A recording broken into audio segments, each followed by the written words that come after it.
आज श्रीजीउଙ୍କ नव यौवन दर्शन।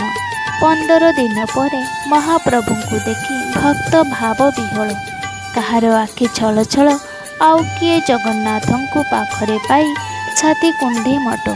दीर्घ 15 दिन अपेक्षा पर भक्त और भगवान मिलन घटी।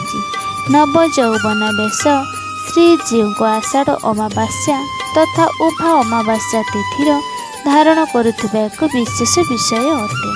स्नान पूर्णिमार स्नान पर ठाकुर माने अणसर घर जाई रुहंती।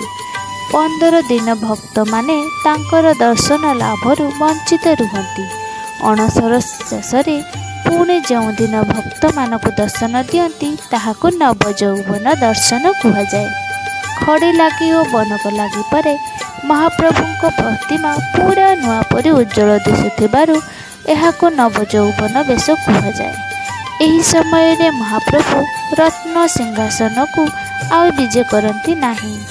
नव यौवन और नेत्रोत्सव पर आषाढ़ शुक्ल पक्ष द्वितीय दिन रथ यात्रा श्री गुंडीचा को मंदिर विजे करती। तीन ठाकुर।